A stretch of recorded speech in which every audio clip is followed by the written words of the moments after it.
Hey, what's going on, guys? Alex and Ben here with this week's fishing report. All right, Ben, so I know you've been doing a couple things here and there around the area. Yeah. So let's talk about rock fishing. I know we have like a week left over, a week and some change, I guess, Yeah, about. of rock fishing before the summer closure. So I guess it's time to get out there and get some rockfish, right? Yeah, what's been doing best for me is in the rivers, kind of that shallower water, are the Z-man hot snakes. I found that a lot of the fish in the deeper water areas moved north a bit, and it's just more convenient to fish the rivers and the shallower bodies of water.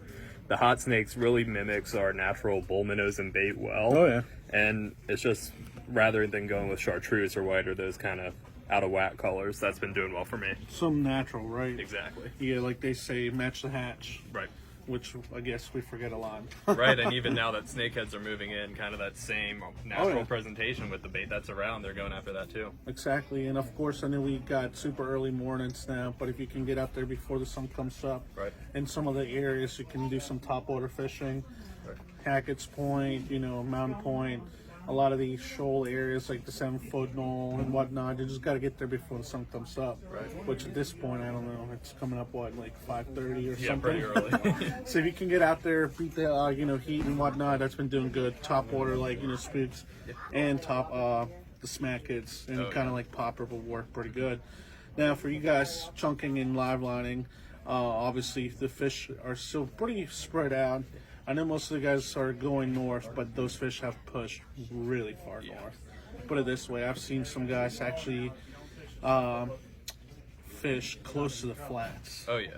So those fish are way up there, and that doesn't mean they're all up there, but that means that those fish are going to be pretty much all spread out. A couple areas, triple buoys around Rock Hall, have been producing some fish. I know I heard reports of fish in Eastern Bay, all spread out, and we've seen actually a couple speckled trout. Oh yeah. Decent sized ones too. So anywhere south, I guess, of I will say pretty much Eastern Bay. Yeah. Eastern Bay, they're all going to be kind of all spread out through there. And let's show them some of the lures here that we can use for them. We just got in the new Z-man tater salad color. We have them in the 3-inch minnows. That's kind of a fantastic color for trout. It's been proven through in the south, and it just made its way to anglers, so we're excited for that. And another thing, Alex actually heard something interesting about another one of the Z-mans. So I know we always talk about, speckled trout not being so great to catch in muddy water conditions. And of course we got rain coming up here tomorrow. In certain areas, a lot of rain.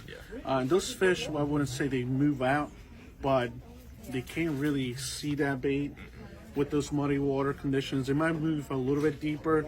So a couple things that some people do down south, and I mean with south, I'm talking about like the Gulf Coast and like South Carolina and all of that, like way down south is, actually use some of the darker colors, just like from bass fishing.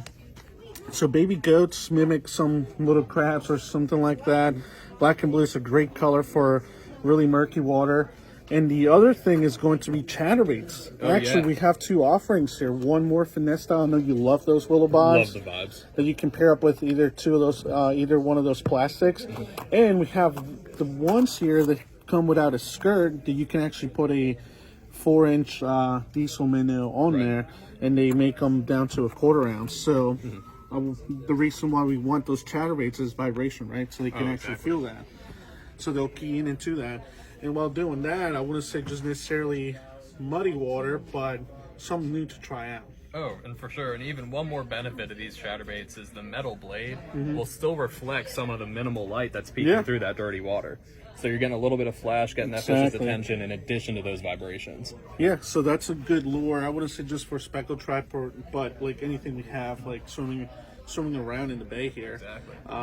Don't be surprised if you even catch some perch on those, because I know that's been a perch killer for me. For some of the bigger perch. Other than that, remember guys, if you're pier fishing around here, it's going to be early morning or evening until dark for most of your fishing. Sandy Point's been pretty hit or miss with most of those fish coming at night. Same thing for Kent Narrows, Mattapique, and all those places. best baits, obviously, chunk LY, horse spot, and of course, soft crabs. And we actually had one of our guys at Anglers out the bridge, and while he was live lining for rockfish, he was just kind of messing around with some other things. And he said that he was putting small chunks of soft crab on these spec rigs and catching decent sized white perch, bouncing those around the pilings. Oh, yeah. They got small enough hooks, right, to be able yeah. to hook those perch. Other things to kind of keep an eye out for.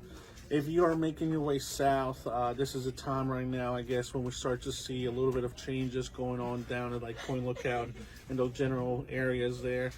We're starting to see more of those bluefish coming up. I even have reports of bluefish as far as northwest Romacote. Really? Not the big ones, obviously, the little snappers. snappers. So that's given us an idea of what's going to happen here in the next few weeks. Hopefully mackerel will show up by the end of this month. Yeah. And obviously we're getting more bull reds and more cobia kind of pop up around the area down in the middle grounds and the target ships. So a couple things to kind of keep an eye out for and, you know, kind of get ready for in a way. Other than that, snakehead fishing, super warm temperatures this past week made it kind of tough for most fishermen fishing the lower eastern shore in those shallow water areas like Blackwater. It's exclusively going to be almost like an early morning kind of bite, evening whenever the water cools down. Remember that shallow water warms up really fast. Yeah, all that mud on the bottom. Oh yeah, so if you're fishing for snakeheads, kind of think about that and maybe go to some areas in the upper bay where the water's going to be a little bit deeper, cooler, and you'll have probably a better chance of getting them throughout the day. Crabbing, have you heard anything about crabbing? Yeah, that's pretty much the last local thing we can touch on. It's picking up quite a fair bit. I'd say most of what I've heard, people have been doing well in that 5-6 foot range, but with that rain coming in soon, the salinity is going to change, oxygen levels are going to deviate a little bit. So there's probably going to be a little fluctuation in depth where those crabs are producing. Yeah. And just remember, new regulations on that, so check that out. Other than that, I think that's all we have for this week, right? Yeah. All right, guys. Well, we'll see you guys next week.